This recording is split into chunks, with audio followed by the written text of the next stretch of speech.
Buenos días, amigos y amigas de Diálogos en Libertad. Hoy, este sábado, víspera de un día importante en España, porque vamos a tener elecciones en una comunidad autónoma y, por otro lado, nos vamos a seguir achicharrando de calor en casi toda España, porque, madre mía, vaya semanita, ¿verdad? Pues vamos a hablar de un tema importante, un tema que es delicado y que he decidido tratarlo porque alguno de vosotros, bien en redes sociales o por la calle, me habéis comentado dudas, me habéis hecho preguntas y lo mejor es que cuando hay dudas y preguntas, solucionarlo hablando del tema. En este caso vamos a hablar de la ley de vivienda y de todo aquello que conlleva alrededor de la ley de vivienda, que lógicamente es polémico y de alguna otra forma pues es otra de las nefastas y malas gestiones de nuestro gobierno. No vamos a decir el nombre de quien lo dirige por si acaso, porque últimamente aquello que toca el señor Sánchez, todo va a freír espárragos, ¿no? Pero vamos a hablar con dos abogados especialistas en temas de vivienda, con dos abogados experimentados en el tema y que de alguna u otra forma pues vamos a ponerles en apuros para ver si nos resuelven todas las dudas que en este momento tiene mucha parte de la sociedad.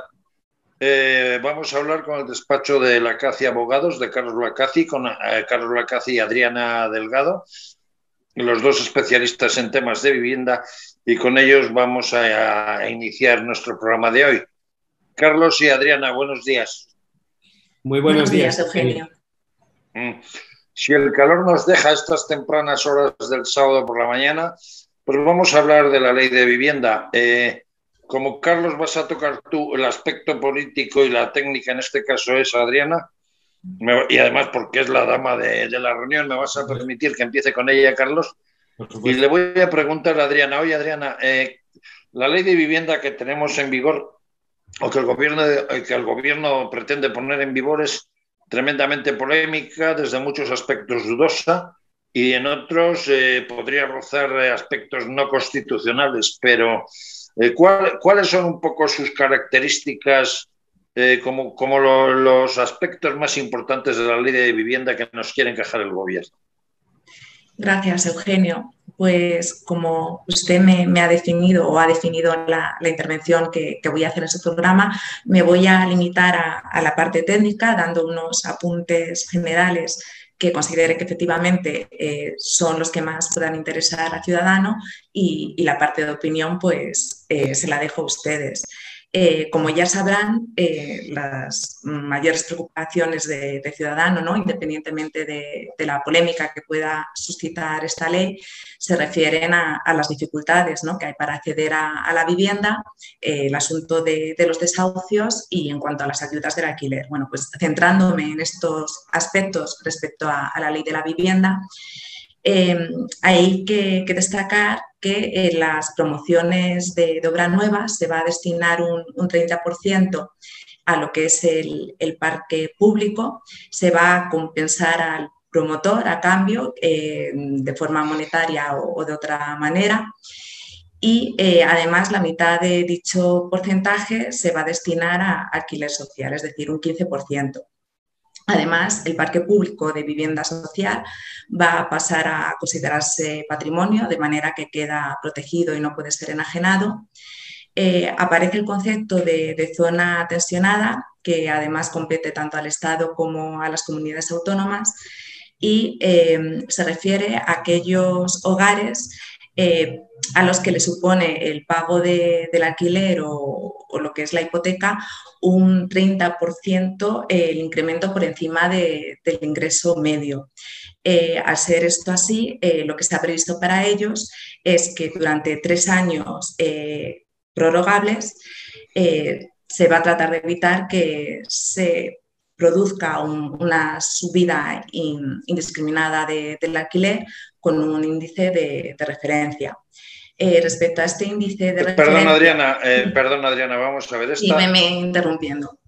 Esta ley de vivienda, de alguna manera, vamos a ver, es un poco extraña desde el punto de vista de los usos y costumbres que existen en España, puesto que al contra de muchos países de la Unión Europea, en España el alquiler sí es un uso y costumbre, pero no generalizado, porque la gente tiende a comprar y tener vivienda en propiedad.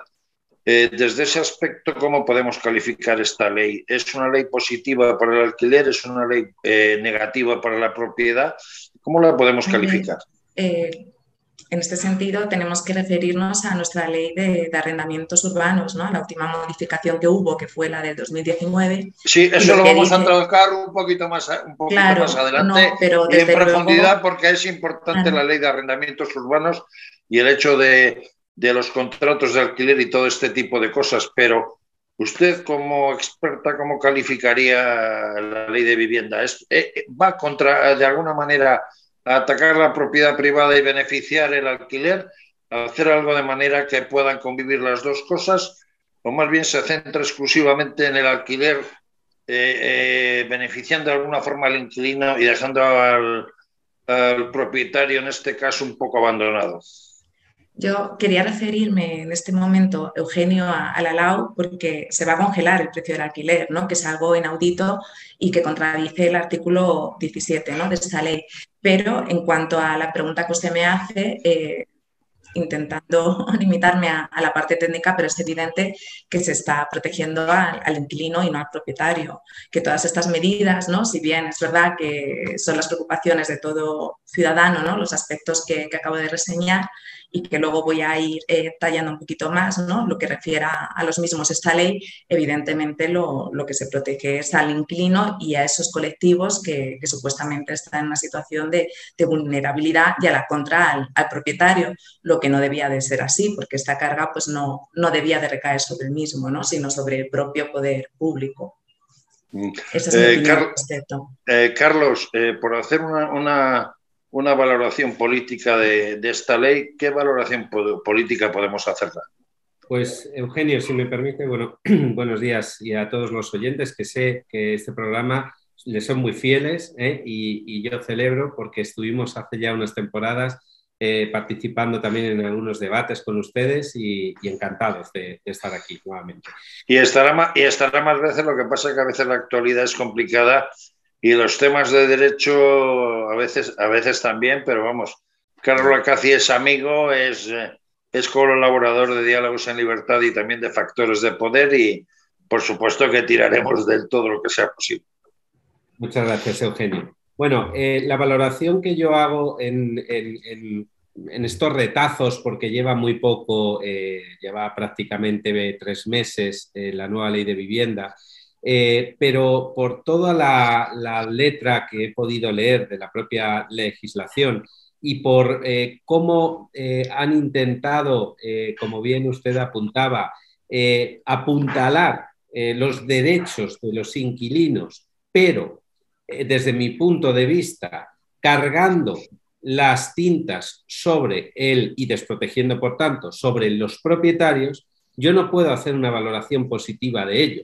Porque diferente, muy diferente, Eugenio, hubiera sido que protegieran o se quisiera proteger... Por hablar claro, Carlos, ¿es una ley ideológica pura y dura?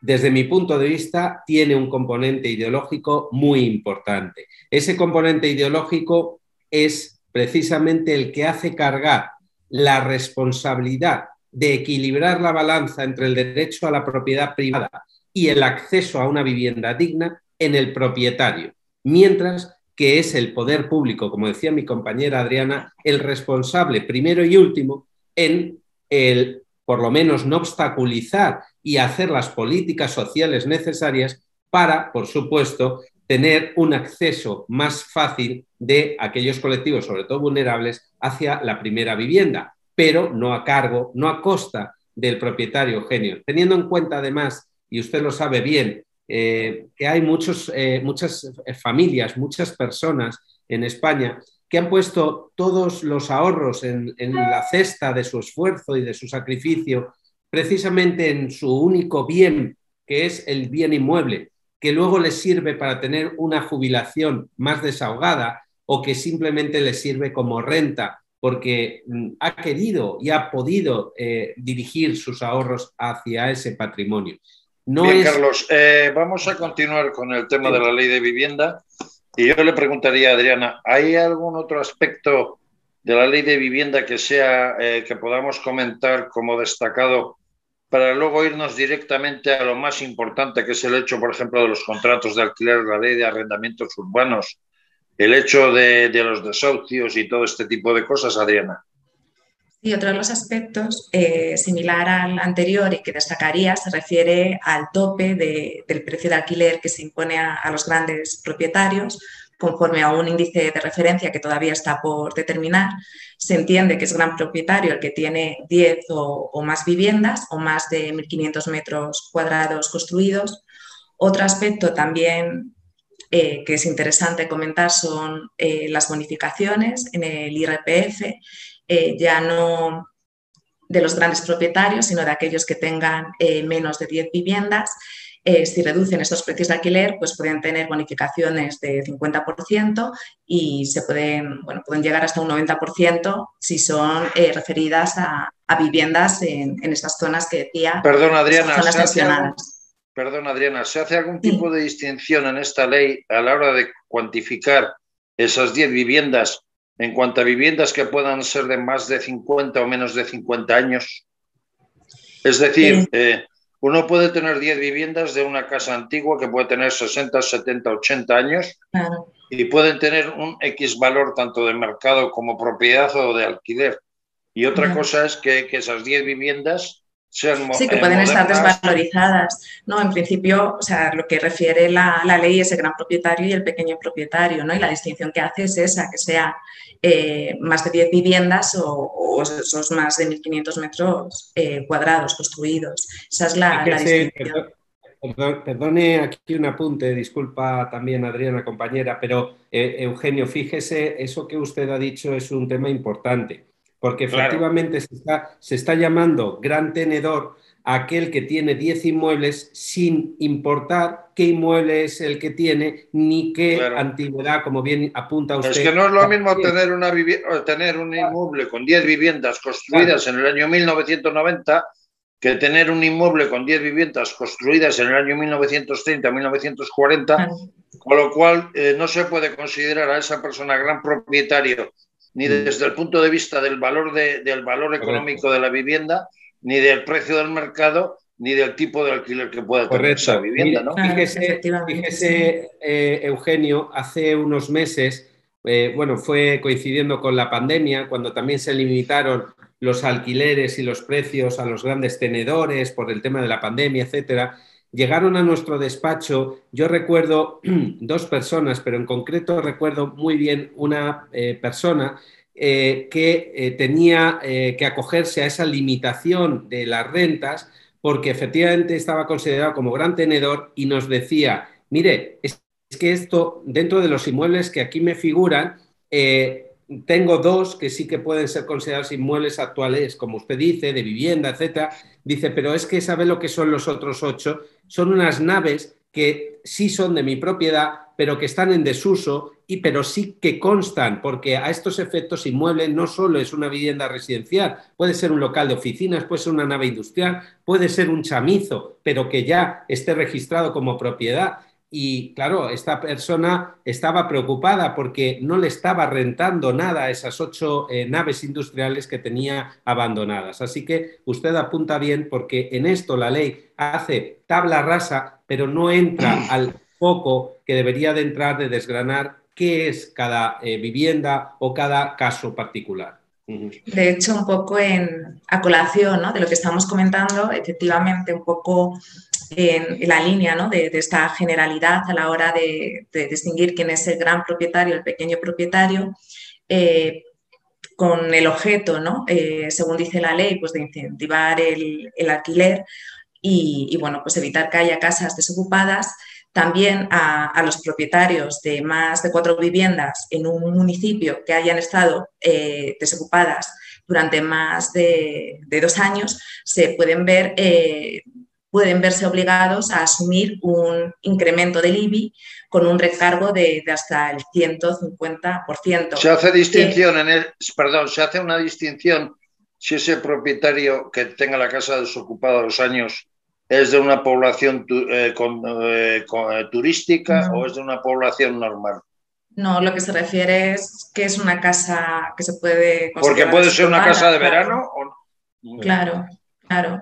Bueno, se refiere a aquella que no sea residencia habitual, pero que tampoco esté usada de forma periódica ni de forma estacional o esporádica. O sea que una casa de verano se entiende que de forma estacional sí que se ocupa y no entraría dentro de este concepto de vivienda desocupada.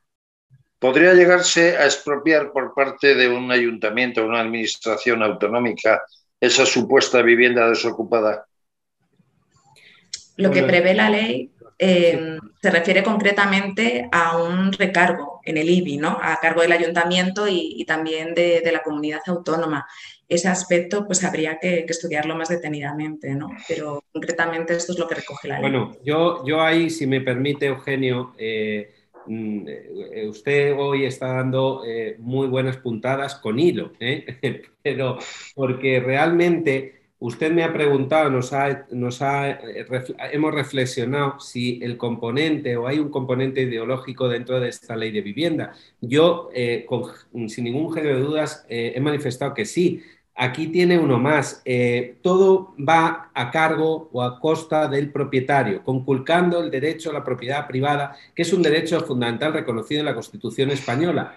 Y fíjese, es que iba a esto precisamente, porque claro, el hecho, esta ley de vivienda, de alguna forma, yo no digo que no tenga que proteger al inquilino, pero sí, ¿qué pasa con el propietario? Y además, en España, desde hace ya algunos años, pueden ser aproximadamente 15 años, 16 años, el propietario está absolutamente, primero, desorganizado y, en segundo lugar, de alguna otra forma, desprotegido por lo siguiente.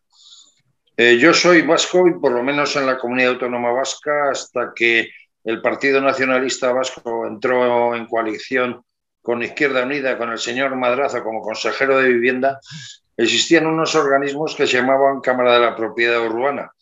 Eran organismos desde... vamos a decir, eran organismos, o sea, privados, pero con servicio público. Y de alguna manera, pues ahí funcionaban exactamente igual que una Cámara de Comercio, es decir, a través de socios con cuotas, afiliados, etcétera, etcétera. Y de esa forma, pues se configuraba, vamos a decir, un equipo de asesores, tanto desde el punto de vista jurídico como desde el punto de vista de otro tipo de cuestiones, ¿no?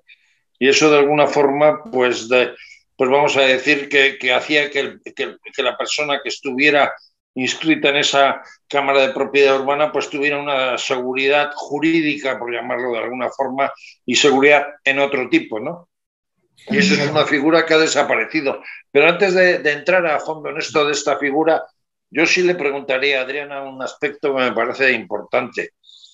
La ley Boyer fue una cosa destacada al poco de iniciarse la democracia, porque de alguna forma liberalizó esa manera de tratar el alquiler por parte del régimen franquista, hasta el punto de que tenía a los propietarios atados de pies y manos para poder llevar a cabo subidas de renta y demás, teniendo en cuenta que aquello que entonces se llamaba rentas antiguas, ¿no? Con lo cual muchas veces pues no daba lugar a que la vivienda pudiera estar en perfectas condiciones de habitabilidad, porque no se podía arreglar teniendo en cuenta que la renta era miserable, etcétera, etcétera.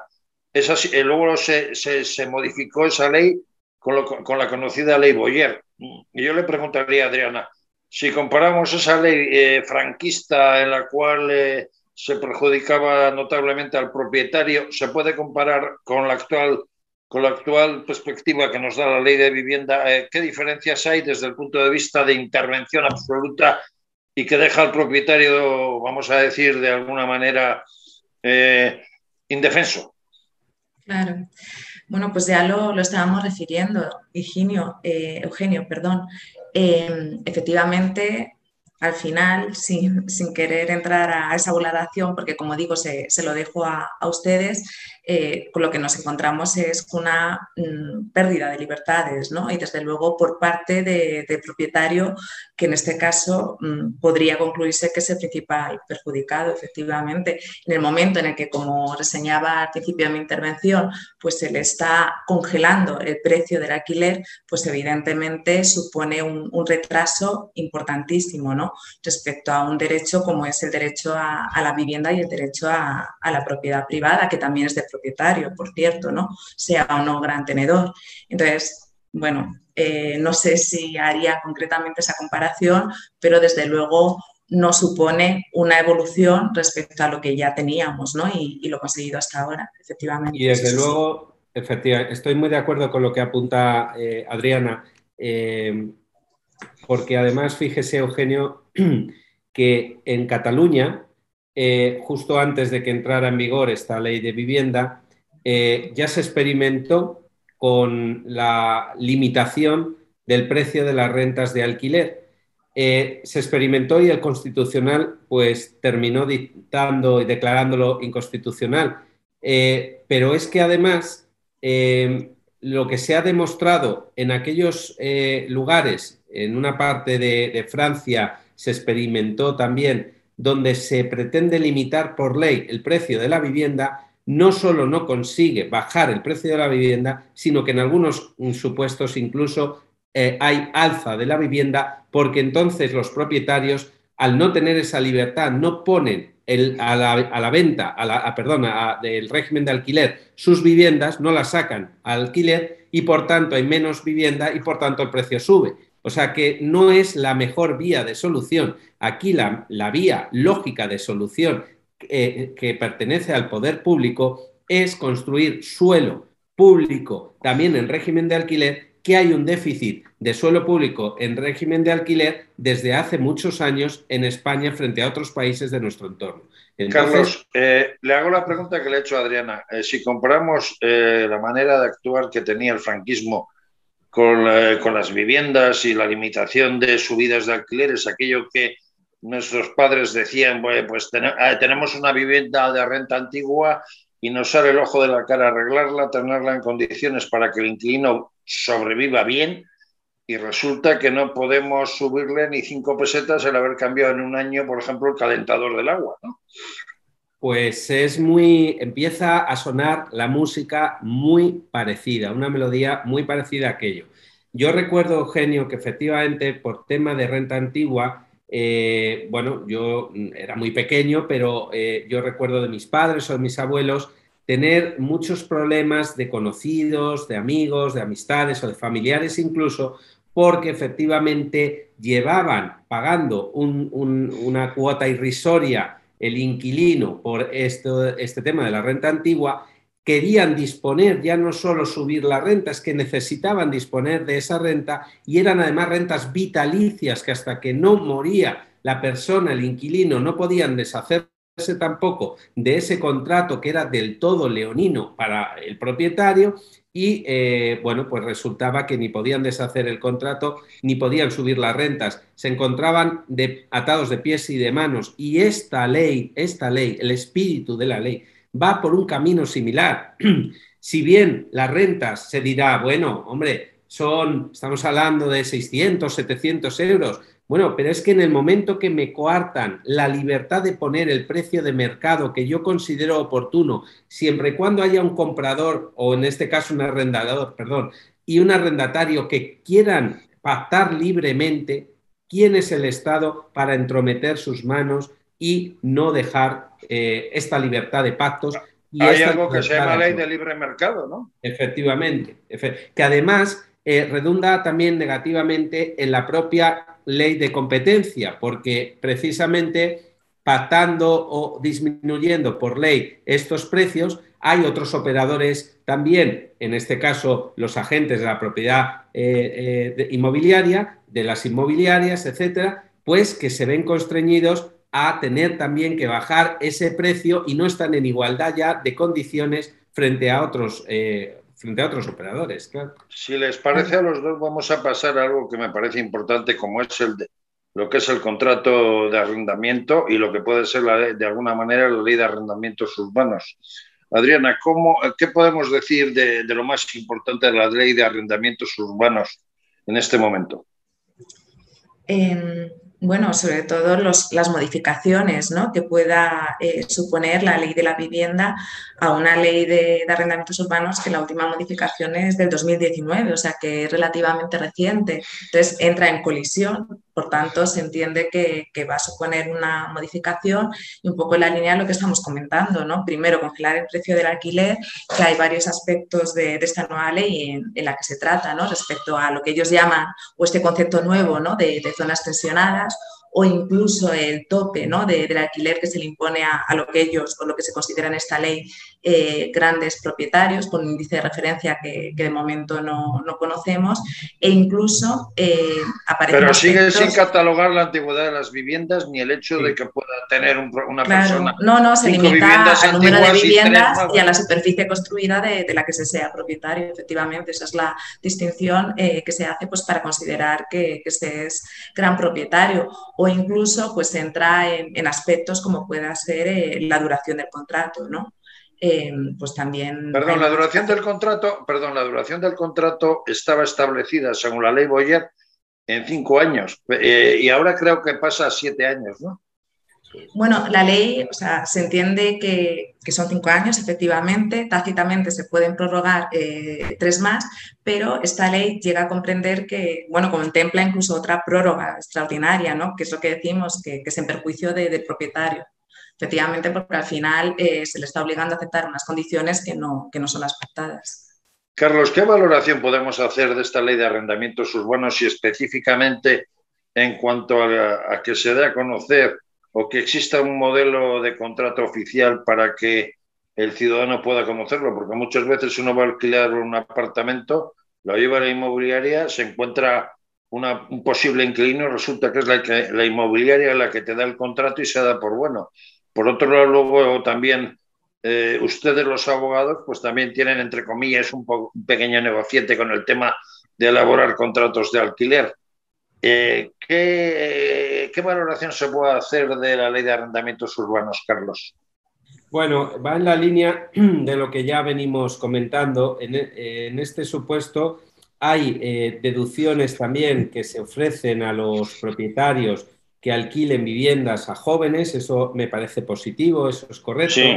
Pero también es cierto que, muchas veces el propietario, y esto lo enlazaremos después con otro tema que es preocupante, que son todo el tema de las ocupaciones y etcétera, porque el propietario llega un momento en que le cuesta mucho, incluso con esas deducciones o bonificaciones fiscales que pudiera tener para alquilar su vivienda, pues dar el paso para alquilarla. Y le cuesta mucho precisamente por todas estas cuestiones que estamos comentando, que el gobierno no ha atajado los problemas serios que hay para proteger al propietario, que el inquilino hay que protegerle, hay que darle el acceso a la vivienda, estoy de acuerdo, y más si es un colectivo vulnerable, claro que sí, eso va dentro de las políticas sociales, pero no a costa del propietario, y ese propietario en el que al final prefiere dejar la vivienda vacía antes de alquilarla, porque después entraremos con el preocupante tema de la ocupación ilegal.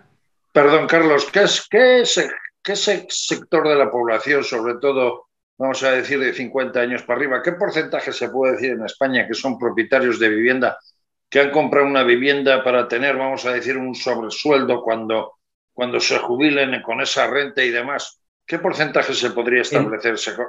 En España, Eugenio, históricamente, no de ahora, ahora curiosamente en los últimos años ha ido, aumentando un poco más la vivienda en alquiler respecto a la propiedad, pero aún así somos un país de propietarios.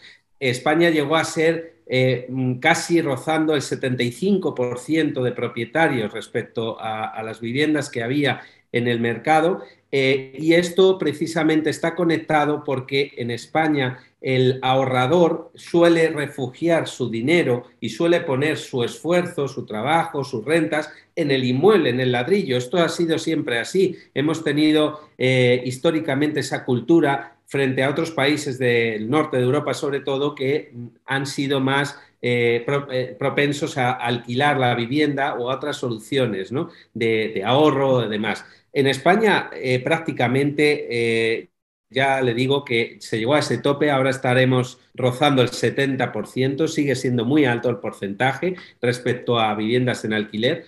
Y esto hace, nuevamente, en mi punto de vista, bueno, forzar a los gobiernos, sea del color que sea, a tener en cuenta una población que mayoritariamente es propietaria y que no se la puede desproteger de la noche a la mañana o con leyes que supuestamente son por el buenismo de la parte más débil, pero ni muchas veces se protege a la parte más débil ni debe de hacerse, como digo, a costa del propietario. Eugenio, Estupendo. es interesante. Adriana, yo le iba a añadir Eugenio, otra cosa. Sí, dígame. un poco a colación también de nuevo de lo que acaba de comentar Carlos Lacaci, hay un concepto que surge en esta ley que es el de vivienda asequible incentivada, ¿no? Un poco más ahondando en que efectivamente la carga, ¿no? de la situación de vulnerabilidad que pueda recaer sobre alguna o que puedan tener algunas familias, al final recae sobre el propietario, porque este concepto que contempla esta ley comprende que va a ser el propietario, eso sí, incentivado por beneficios fiscales urbanísticos, el que se vea en la tesitura de alquilar a precios reducidos, ¿no? Un poco lo que viene comentando Carlos y yo misma, ¿no? Desde el inicio Y de la desde el punto de exposición. vista y desde el punto de vista del alquiler, Adriana, usted imagínese que una vivienda en la cual el propietario pues paga obras o sea, paga comunidad, paga IBI, paga agua, paga luz, etcétera, etcétera, etcétera. ¿Cómo está establecido esto en la nueva ley de vivienda de cara a que, por un lado, el propietario pueda compartir gastos con el inquilino, que alguna responsabilidad y alguna obligación tiene al respecto? Claro, bueno, ya está contemplado, ¿no? En la actual ley de arrendamientos urbanos. Lo que me parece interesante en ese aspecto, Eugenio, más que nada es el tema de los desahucios, porque no se termina de solucionar. Ahora, en cuanto me contesta esto, pasamos a los desahucios porque hay mucho que hablar, ¿no? Sí, hay, sí. No, en este punto, perdón que intervenga, efectivamente, la ley de la vivienda viene a querer modificar esa parte en cuanto a los gastos que pueden ser compartidos, donde antes había a veces vacíos legales de a quién correspondía según qué gasto. Ahora deja plena libertad, en principio, a las partes para llegar a un acuerdo en caso de que no se estipule de una forma diferente. Pero lo que sí es cierto y verdad es que históricamente el propietario, como usted bien ha indicado, Eugenio, hacía correr con todos los gastos prácticamente de la vivienda, salvo los suministros de luz, gas o agua, que eran por cuenta del inquilino, y las pequeñas reformas, digamos, no necesarias que el propio inquilino quisiera cometer, y siempre con autorización del propietario. Ahora incluso las reformas, por ejemplo, un tema muy recurrente que es la caldera, ¿no? Pues se ha roto la caldera y tal, bueno, ahí había un vacío y tal, bueno, pues ahora se puede estipular incluso en contrato que se pueda presentar una cláusula de a quién corresponde al inicio de la firma del contrato de cada gasto en concreto. Bueno, yo creo que esto está bien porque es libertad contractual y esto me parece bien. Y Bueno, pongámonos en un... incluso sé, Sí, Eugenio, sí, sí, que Adriana, un sí, sí, poco a dígame. nivel anecdótico, en su momento se planteó en la elaboración de esta ley que incluso contribuyeran a estos gastos las propias agencias inmobiliarias, ¿no? Tal es el proteccionismo, ¿no? hacia el inquilino, que se trae un tercero para acarrear con los gastos de la vivienda. Les voy a poner a los dos un caso un poco que habrán vivido muchas familias recientemente por causa de la pandemia. Imagínense un inquilino que paga habitualmente su renta al propietario. Estoy hablando bien de vivienda o bien de local comercial. Me da exactamente igual. Siempre estoy hablando de pequeño, o sea, estoy hablando de pequeño propietario. No estoy hablando de locales de 1000 metros cuadrados y todo ese tipo de cosas, ¿no? Pero imagínense que ese propietario, por causa, en primer lugar, porque hemos estado retenidos 3 meses en casa, porque el negocio que tenía el inquilino, pues de alguna u otra forma se ha visto perjudicado pues, por las leyes, por el hecho de que puede ser un negocio de hostelería, puede ser una tienda, ha podido tener restricciones de apertura por cuestiones de sanidad, y que ese inquilino, por lo que sea, pues condona esos 3 meses de deuda, esos 3 meses de renta a ese inquilino, o sea, que el propietario le condona los 3 meses que estuvo encerrado, y luego pues para que arranque, porque en sí mismo le puede interesar al mismo que ese inquilino continúe, que arranque, pues vamos a decir, rebajándole un porcentaje la renta, pues para que tampoco se vea ahogado por la situación económica generada de la pandemia. ¿Eso de qué forma se puede controlar, o eso de qué forma se puede hacer ver, especialmente al Estado, que es un depredador económico brutal, de cara a que el propietario no tenga pérdidas?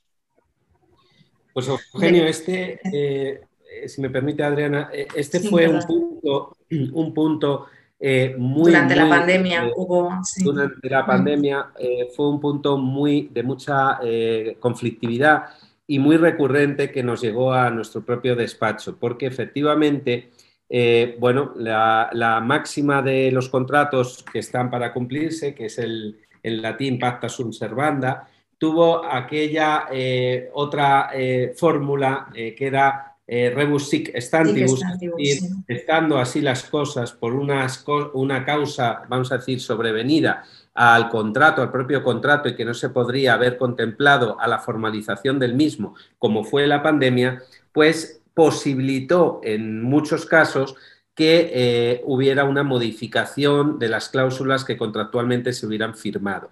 Pero modificación temporal, ¿no? Claro, efectivamente. Claro, a golpe de decreto se hizo una regulación en este sentido, que tenía la limitación temporal, bueno, con unos periodos de prórroga, ¿no?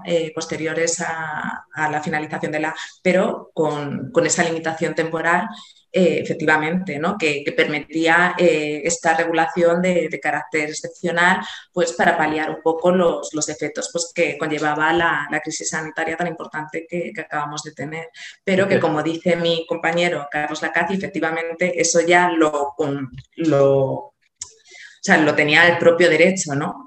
La famosa cláusula que acabamos de mencionar. Pero ahí, enlazando con lo que nos ha puesto encima de la mesa Eugenio, una vez más acierta mucho en la reflexión que hace, porque esta conflictividad que finalmente muchas veces no quedó más remedio que judicializar, al final lo pagaron los platos o en muchas ocasiones el propietario o incluso el inquilino. Pero es cierto que en esos estados excepcionales en este caso, estados de alarma, declarados, Eugenio, inconstitucionales, tanto el primero como el segundo por el Tribunal Constitucional, no se dignó el gobierno de España, no se dignó a condonar ni un céntimo de los impuestos fiscalmente que estas retribuciones había. Si acaso, lo que hizo fue posponerlos,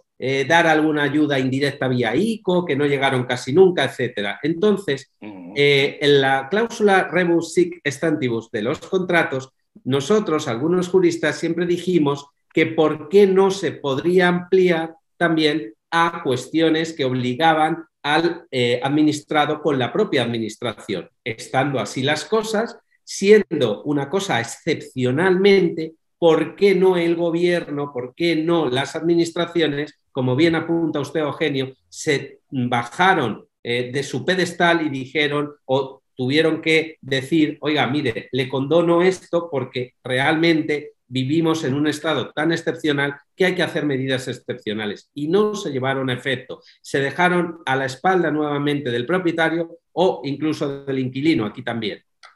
Claro, que hubiera una partida presupuestaria efectivamente a tal fin y que no fuera una cuestión que se limitara únicamente a las partes, conflictos que al final, como muy bien dice Carlos, pues tuvieron que judicializarse, ¿no? Alguno de ellos porque no hubo entendimiento, ¿no? Y al final realmente estos decretos lo único que hacían era desarrollar esta cláusula, ¿no? Rebus sic stantibus, así están las cosas, vamos a adaptarnos a estas circunstancias excepcionales, ¿no? Pero una vez más demasiado regulado, porque, a ver, un contrato de arrendamiento está dentro del libre mercado, es un pacto entre dos personas Y eso se puede hacer con documento privado vía notario y se acabó, ¿no? Pero yo quisiera, como no tenemos ya mucho tiempo, estamos al borde de los 5 últimos minutos, yo sí querría entrar en el tema de la ocupación, pero en el tema de la ocupación planteando lo siguiente. El tema de la ocupación ahora se está viendo mucho en aquellas personas que de una u otra manera alquilan un piso, alquilan una vivienda y resulta que a los 2 o 3 meses de haber alquilado esa vivienda dejan de pagar la renta y se convierten en ocupas porque no la pagan, etcétera, etcétera, y generan destrozos y todo este tipo de cosas. ¿Qué solución se puede plantear a eso? Una de ellas podría ser la inclusión de una cláusula en el contrato en la cual el propietario pudiera pedir, por ejemplo, un aval bancario de 6, 8, 10 meses o un año de la renta, teniendo en cuenta que ese piso o ese local va a estar alquilado para 5, 6, 7 años, de tal manera que tuviera alguna garantía en caso de que ese inquilino no pagara o llevar a cabo una ocupación. Adriana, ahora si te parece, te cedo la palabra y ya cierras tú finalmente, si a Eugenio le parece bien también, sí, con hombre. más técnica. Porque yo aquí sí me gustaría hacer un apunte referido a esto que Eugenio nos ha comentado. Primero, la medida que expone Eugenio me parece bastante... Se está aplicando en España, ¿eh? O sea, hay zonas del norte de España se está aplicando. Lo sé. Me parece acertada medida, pero también es verdad que por la propia cultura, vamos a decir así, de los españoles, normalmente este tipo de trabas para, bueno, pues formalizar un contrato de alquiler, cuando ya hay incluso, ya no lo que usted ha comentado, pero incluso hay contratos que te dejan o te obligan a hacer 3 meses de fianza y un aval o algo de esto, ya retira muchísimas posibilidades de que ese inmueble finalmente sea alquilado. Claro, el que pueda esperar, Eugenio, me parece correcto, pero hay muchas personas, como decimos al principio, que obtienen una pequeña renta como medida, digamos, casi pues para su día a día, como si fuera la renta que no tiene por trabajo, y esto le da de comer, básicamente. Entonces, limitar ahí, que por otro lado le está protegiendo. Yo entiendo lo que usted viene a poner aquí encima de la mesa, pero lo veo complicado. Yo lo que sinceramente, y con esto yo finalizo mi intervención, Eugenio, con el tema de la ocupación, tanto de la ocupación como los desahucios, que se eternizan una barbaridad, es que de una vez por todas aquel inquilino, aquel ocupa, aquel quien no tenga un título válido para demostrar que puede estar un día más dentro de esa vivienda, sea automáticamente en 24 horas desalojado de ahí por una orden judicial. Pero esto ya sé que es una quimera porque seguimos con meses y meses. Hablando de esto, Adriana, íbamos a ir a la ocupación, pero Carlos apunta a 2 cosas importantes. Desde el punto de vista de la ocupación, tal y como se está planteando ahora y se ve en muchos lugares, ¿qué puede hacer un propietario? Esperar a que el juez... puede hacer, efectivamente, sí. Sí, ahora penalmente ya es un delito. O sea, ocupar una vivienda es un delito. Es un delito de usurpación y de allanamiento de morada. Claro, exacto. Efectivamente. Y ahí no hay cierta responsabilidad de la justicia independientemente de su atasco. Pues a lo mejor sí. O la justicia está responsabilidad. Bueno, pero la administración de justicia es la pescadilla que se muerde la cola, ¿no? Volvemos a lo mismo. Si no tiene medios, ¿hasta qué punto tiene responsabilidad en que los desahucios no se puedan resolver más rápido? Una cosa es que no tenga medios, otra cosa es que la ley de allanamiento de morada, o sea, el tema del allanamiento de morada está ahí, y otra cosa es que los jueces a veces alargan un tema de estos, pues años y años y años, y salvo que se acuda a medios de comunicación no hay posibilidad de que ese tema se mueva, ¿no? Claro. Bueno, desde luego de momento no tiene solución. O sea, la ley de la vivienda, de hecho, es uno de los aspectos que también trata, ¿no? Porque, como comentábamos, pues efectivamente interesa al ciudadano y tiene cierto trasfondo populista, pero no viene a traer nada nuevo realmente, porque lo que dice es que haya mayor comunicación con los servicios sociales o que los servicios sociales ofrezcan una solución habitacional a las familias vulnerables y retrasar los lanzamientos, ¿no? En vez de un mes, 2 meses, y en vez de 3 meses, 4 meses, según sea persona física o jurídica el propietario, pero que realmente la intervención de los servicios sociales ya estaba prevista, ¿no? Y los desahucios, pues al final las fechas de lanzamiento en la práctica pues tampoco se suelen cumplir. Por tanto, no veo la efectividad de esta medida. Quizás la vía penal pueda ser la más efectiva, ¿no? Tristemente, porque el tema penal debía de ser el último recurso, pero en cuanto a la vía civil es más rápida, a pesar de la famosa, ¿no?, ley de desahucio express a raíz de la modificación de la ley 5 del 2018, pero que la práctica tampoco está resultando efectiva. Carlos, esto demuestra una vez más que esta ley de vivienda y todo lo que conlleva es nefasta cuando si se produce una alternancia en el gobierno será preciso modificarla o qué solución hay, porque claro, o sea, esto impide también de alguna manera que el parque del alquiler en España no vaya creciendo, porque claro, si un propietario de una vivienda o si un propietario de un local de alquiler se va a encontrar con 50.000 problemas por el mero hecho de poner su propiedad en el mercado y resulta que se va a ver desprotegido desde todos los puntos de vista, más los riesgos que conlleva el impago, la posible ocupación, etcétera, etcétera, ese mercado del alquiler no se va a potenciar, ¿no? Pues y es imprescindible especialmente por los jóvenes. Claro. Que no se invierta en la propiedad, que no se invierta en propiedad privada, que no compremos una casa, ¿no? Cuando culturalmente, efectivamente, tal y como comentaba Carlos, está tan arraigado, ¿no?, en nuestra cultura el tema de tener tu propiedad, tu casa, ¿no? Los jóvenes cuando se independizan, cuando tienen perspectiva de formar una familia, lo primero que quieren es tener su vivienda, ¿no? Y esta ley pues no tiene nada que ver con realmente lo que está arraigado en nuestra sociedad, ni tampoco da solución a una realidad que es real. O sea, que hay muchas familias que efectivamente están en una situación de vulnerabilidad, pero que esa carga, como decimos, pues no tiene que recaer sobre el propietario. Supongo que Carlos es lo que va a comentar.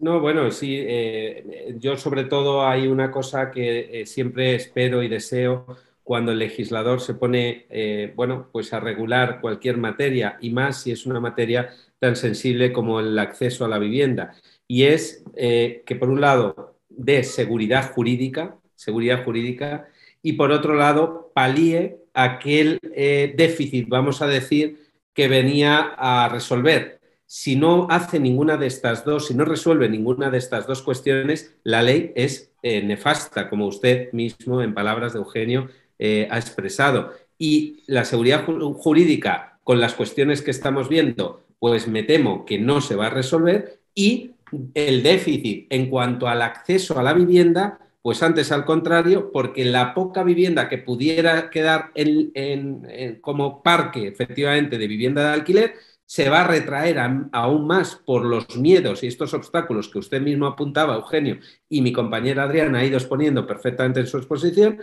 Por tanto, va a haber quizá menos vivienda en alquiler, menos acceso a una vivienda, y mientras el gobierno, el Estado, los poderes públicos, que son los responsables de no obstaculizar y poner las trabas menores posibles para que ese acceso a la vivienda, a la primera vivienda, sea factible en España, pues están mirando pues a otra cosa, y así no se solucionan los problemas de los ciudadanos. Por tanto, vamos a esperar, Eugenio, porque lleva muy poquito tiempo esta ley, pero mi quiniela es que no va a paliar los problemas que ya venía acuciando.